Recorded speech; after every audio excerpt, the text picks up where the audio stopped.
Now, I would like to invite Adam Dodd, our CEO, to present a look back and a look forward.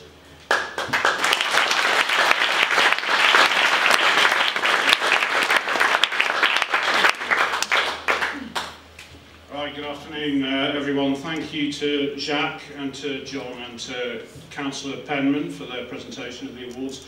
Just before I kick off, I'd like to say to whoever put together the running order for today, next year I want to go at the beginning before you break me emotionally.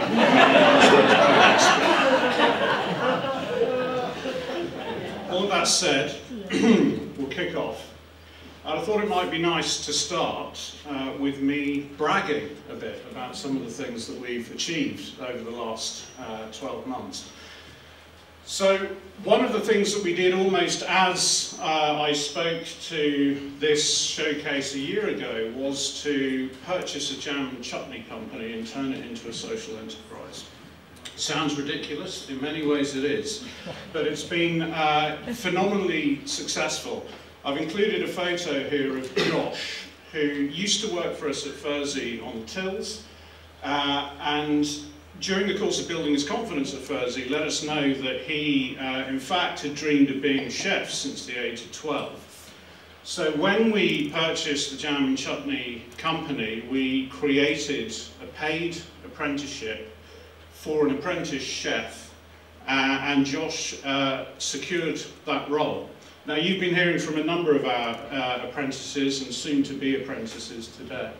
Sadly, Josh can't be here because today he is taking his very final assessment in order to finish his apprenticeship, and I have every confidence that he will succeed. He's been an enormously valuable addition to our team, and he deserves every success that he's achieved so far.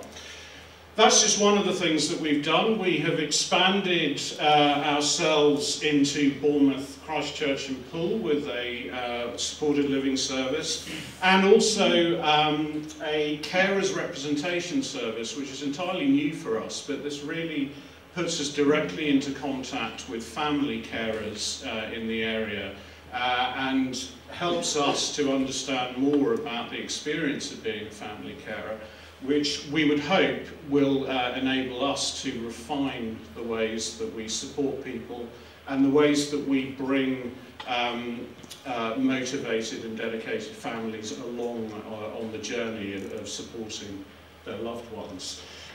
We've grown in many, many other ways, including organically in most of our services. Most of our services are now supporting more people than they were 12 months ago. And in some areas, these things have been new beginnings. So we've started a new relationship with the council at BCP through those 2 new services. We said goodbye to Pete White, our head gardener at Fursey for the last 30 years, and now move into a new chapter with his successor, Andrew Bentley. And indeed, we have, as part of our apprenticeship programme, seen so far 9 people in the last 12 months, but in a month's time it will be 12 people successfully through to the end of their apprenticeships in partnership with SMART, which is a tremendous achievement, so almost averaging 1 fully fledged and qualified apprentice per month.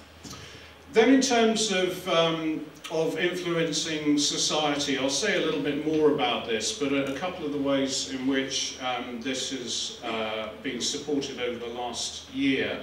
We have a mystery shopper programme, and so what happens is that people that we support go into retail environments and essentially advise on how those retail environments can better serve people that may struggle with some of the ways that we are asked to shop in the course of society. We also, of course, use our social enterprises as a shop window to show what people are able to do if they're given the right support, the right opportunity, and you've heard from a number of those people today. Of course, not everything goes exactly as we would like it to, and one of the social enterprises that we started nearly 2 years ago, we've sadly had to take the decision to pull out of this. And this was a cafe nested within another charity, a brick museum, And sadly, that museum has not really recovered from the pandemic closure. The cafe is entirely reliant on their footfall, and their footfall was less than half of what they were anticipating it to be. So sadly, we've had to exercise a break clause and pull out of that. That said, it did achieve some good outcomes whilst it was in existence, and we did support a number of people there. I'm pleased to say that no one's been left behind by that decision. People had either moved on or decided to go in a different direction already. So we weren't in a situation of having to shut down any existing opportunities for anybody that we support, and indeed we have made contact with a couple of really valued staff members as a course of that who are remaining with us. So it's not all bad, but clearly we've got to be mindful of where our limited resources can do the most good, and in this instance we decided that we might be able to do better elsewhere. So the challenges facing the sector as a whole are pretty unprecedented. I'm sure lots of people have said that in the past at various points, but the combination of the pandemic and the cost of living crisis that has resulted from that, it's obviously had enormous impact on the well-being of people that we support and people that are not supported in particular, and I'm going to have to say something else about that, and they've created huge pressures on finances, and all of this of course creates enormous downward pressure on adult social care. A horrifying statistic is that in the last year 1 in 3 people working in social care have left social care, and although this is worse than it has been in previous years, it has been on a fairly steady trajectory up to that point. And that means that we have fewer people in the sector like Nick supporting people like Jason to live independently. And that is a tragedy, and it's something that we are fighting very hard to reverse. And the theme of what I'm saying to you today really is to underline the critical importance of our partners and supporters in our fight to ensure that people get the support they need, where they need it, and when they need it. And so to all those of you who already play a part in that or are considering playing a part in that in the future, I cannot thank you enough, and I will put into context just how important it is. So a little bit about our financials for the last year. We've grown quite a bit in terms of our turnover as we have moved into new areas, supported new people and created new social enterprises. We were fortunate to benefit from an enormous amount of support during the pandemic. That meant that we emerged in a fairly strong financial position. We were able to take stock of where we were, predict some of the challenges that we're seeing now, and understand that we needed to build in additional infrastructure if we were going to be in a position to meet those challenges when they really bit. And so we planned over this year and the next to spend about $250,000 on building that infrastructure, particularly in social enterprises, but in other areas again, so that we could build up our independent financial resilience, so that we would be less reliant on the vagaries of local authority funding, and so that we were in a position to call our own shots about what we would like to pay the horribly undervalued care staff that do support people that we trust, that we look after, and indeed to have the space, the time and the expertise to innovate, which is what this sector so desperately needs if it's going to survive. Less than a decade ago, this organisation was, I think, 92% dependent on local authority funding, and almost all of that was with one council. I'm pleased to say that although we have increased in turnover by about 3.5 times in that period, we are now just 68% dependent on local authorities. And our social enterprises, in accordance with the cornerstone of our strategy, are now our second largest contributor to what we do.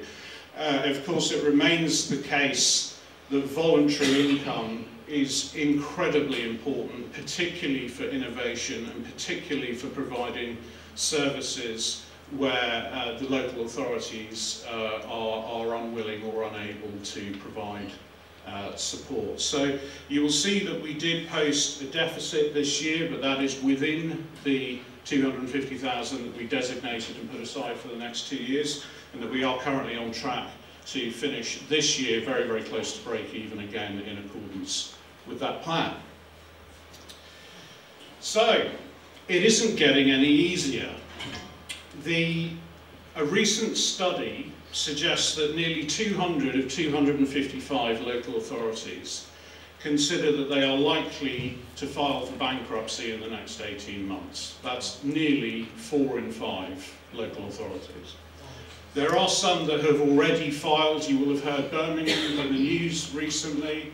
Actually, there have been some that have already gone over the last few years. Slough, in fact, has filed for bankruptcy twice since 2020, after some heavy financial bets in the market went pretty badly wrong. Hampshire, where we are based, is running the 5th highest budget deficit of any local authority in the country, with a black hole currently of 132 million a year. Within that, we have, of course, upward movement on minimum wage. Now, obviously in isolation, it's absolutely right that working people have enough money to live on. Of course it is, and as I said, we are attempting to build up our financial independence so that we are able to supplement the amounts that local authority funding is able to pay. But again, I think it's over 90% of local authorities have effectively admitted through freedom of information that they don't in fact pay enough for providers to both meet the minimum wage and meet all of the other costs that they are required to meet. And that's going to get significantly worse when we come to April, where the Chancellor has said that legal minimum wage will move to at least £11. According to the Low Pay Commission, it could be as high as £11.43, but actually the real living wage has already moved to £12 as of a week or two ago. Now for Minstead, that means that in the best case scenario we have to find 250,000 by April, if nothing else changes, and of course it's not like inflation has suddenly gone away on everything else. And actually, if we are to meet our ambition, and we hold this ambition in general, this is the first year in 4 years that we haven't been able to exceed this ambition, we would of course like to be meeting the real living wage as a minimum, but it's simply too difficult at the moment. We're getting closer because of our social enterprise strategy, but if we were trying to do that and nothing else changed, we would require £700,000 by April if nothing else changed. It's a huge, huge number. This year we will post revenue of over 7 million, but we're talking about a 10% bump just to stay exactly where we are. And, in the context of all of that, I will get to the good news at some point, but in the context of all of that, if you extrapolate the numbers of people that are in school at the moment and have been identified with a learning disability, and then you look at the people known to local authorities, which is the phrase that's used, there's just over 150,000. And actually, if you extrapolate up the school children numbers, that means that there should be 1.5 million people of working age with a learning disability. Only 152,000 are receiving any support from the local authority. So what this actually means is that more than 4 in 5 people with a learning disability are not currently getting any support at all from a local authority. So what they are getting is probably coming from family carers, or it's not there at all. And yes, you will hear, well, social care is ring-fenced, no one can touch it. I don't know what those protestations of protection mean when 4 out of 5 people in the category are already not being protected. And of course, The cynic in me says, well, what will happen is that simply the definition of who is vulnerable enough to be funded will get shifted, and it will get shifted quite a bit. However, we remain extremely ambitious, and we just have more resolve to face the problem. So to be clear about what we're trying to achieve, if we look at this diagram on the left, treating everybody the same doesn't get people to where they need to be. People have different amounts of needs. Some people don't need anything at all. Funded social care at its best is doing something akin to equity. It's giving the people in their care just the right level of support to bring them equality of opportunity rather than equality of treatment.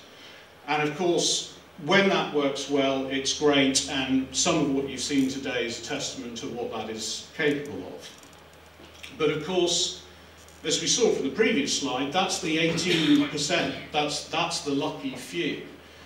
The other 82 need the societal barriers to come down if they're actually going to be in a better space. So it's, again, another cornerstone of our strategy for this year, that we don't just look internally at what we are doing here, we're looking outward to the world at large and how that receives and supports people with learning disabilities to ensure that that overlooked majority are actually able to live more fulfilling lives of their own choosing. So, we've got plenty of ideas, and I'm going to go into some of those shortly. But with the financial pressures just to deliver the day-to-day of local authority contracts, you can see that actually putting new ideas into practice is only really going to happen in partnership with other people. And yes, we've been able to innovate. That innovation is helping us to increase our financial independence, but almost all of it has come out of partnership with another organisation or an individual or a grant-giving trust. And there are so many ways in which our supporters have helped us here, with time, with money, with ideas, with connections. There are a myriad ways in which people are able to help us to improve what we're doing. And we have a raft of them ready to go, and many, many more that we will be trying to work up and see if we can get a theoretical working model over the next few months. But I cannot stress enough the importance of partnership. Without the capacity that that brings, innovation in the sector is going to grind to a halt, and it is absolutely critical that the sector innovates now. If we can combine our ideas, the ideas of our partners, the ideas of the people we are supporting, who do have ideas about how we can improve the services that we provide them, together with the resources, and yes, I do mean money, I don't only mean money, I mean time. We've had people join us and do very, very high level roles for free because they can see the difference it would make, they can see the difference that it will unlock for us as a trust. With the combination of those two, we can nurture the pioneering roots on which this organisation was founded, and get back to a situation in which we are helping, along with other enlightened organisations, to shine a path down which the sector can go, and one in which we can deliver better outcomes to more people at a better value, in order to protect that 18% of people who are being funded from getting any smaller than it is already. So, a few of the things that we're going to do over the next few months. I've just given you a smattering here, and I'm going to try not to ramble too much because I get a bit excited when I'm thinking about these things.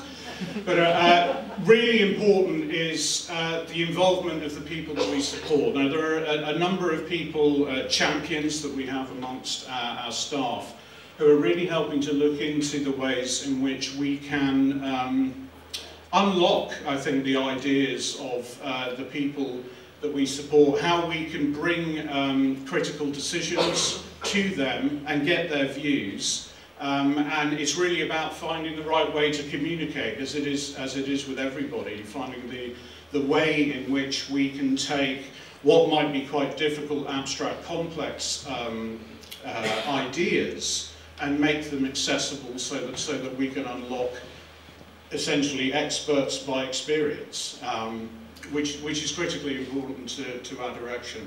We're looking at restructuring supported living services and certain other supporting services, really for two reasons. And I am going to go off on a side rant about regulation very, very briefly.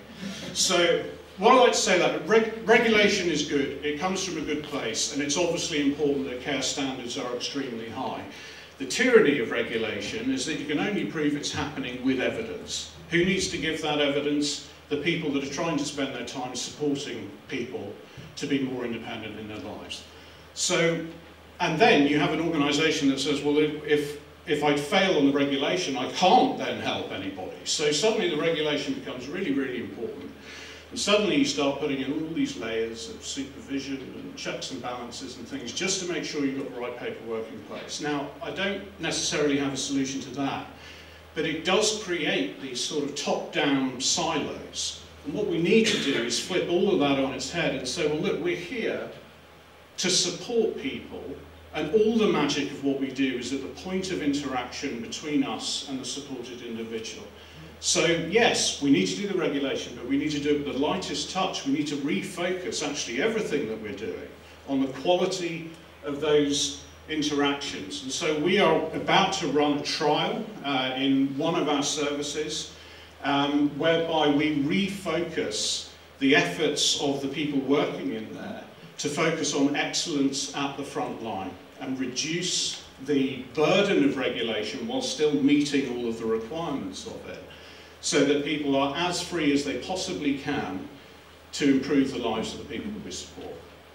And I think an element of that, actually, the more you think about that, is you realise that we need to be excellent at training and development, because at the price point that a care provider can reach, you have to expect that you're going to get people early in their career. They don't necessarily come with a great deal of experience, so we have to become experts in growing that expertise. Increasing reach, doubling the capacity of our jam situation. I'm very excited about this. So we've actually had a waiting list of retailers that want to buy our jam, and we've had to say no, because we simply didn't have the capacity to deliver it. I'm delighted to say actually that a funder who would prefer to stay nameless has agreed this morning to fund our proposed expansion of jam and chutney. So this is really, really exciting. We'll be able to double our capacity by probably about the end of January. That will bring on more retailers. It will get more of the message out. It will create more paid roles. Apprentices, it will provide more day opportunities as well. So it's hugely, hugely exciting. Likewise, we will be expanding our crafts. We will be locking in a new 2-year contract for The View, which is where Dan shot his video and where he was working. And we are on a journey of actually growing our outreach, which is supporting people largely in their own homes, but outside a formal block contract. And we are at the moment increasing quite rapidly right the way across our portfolio services, all the way from Poole to Portsmouth. When it comes to innovation, we're talking with local authorities at the moment and trying to get support for a pilot, for a bridging program to help people make the transition between education and moving into independent living. That has a number of different strands to it, and we are co-creating it with a number of different stakeholders, but it's enormously exciting. We're looking into how we can quell the fears of family carers who may be reaching an age at which they doubt their own ability to continue to support people in their own homes, and as we know from that 82%, there must be a large number of these people. So we're looking at ways in which we can offer peace of mind and continue to provide the support that their loved one needs. And as you can tell at this point, I am spoiling for a fight, so I'm interested in going after commercial care agencies and beating them at their own game. So for those of you that aren't familiar with this, 1 in 3 people are leaving the care sector. That leaves an enormous amount of vacancies. It's also stressful work, so absence is typically higher than it is in a lot of sectors. And there are commercial agencies out there who will supply staff. They will pay those staff about £11.50, but they will charge us £21 an hour in order to do it. So where is that additional money going? It's going to the management, it's going to the shareholders of those agencies. That effectively is almost a 100% tax on care providers staffing their services. And I say, no, we're not going to just take that. We're going to find some way to scalp them. So, then on to increasing impact. We will continue to challenge society through using our social enterprises to demonstrate what people are able to do. But crucially, and this is really crucial because it's almost impossible to do without voluntary income support, life coaching, job coaching, and the provision of regular social connection is so important that people that are funded with us come into a built-in community, but those 82%, they don't necessarily have any of that. And although we are taking, particularly on job coaching, we're taking really positive strides towards this being sustainable. It's not there yet, and we do need help to ensure that we get there. But the power of somebody being able to earn their own money and then fund where they live and go out with their friends, this is a lifelong gift that we can give to people. And actually, when you break it down, it maybe costs £3,500 per person to take them from them arriving to being qualified to go out and get their own work. It's not a lot of money to change a life on that level.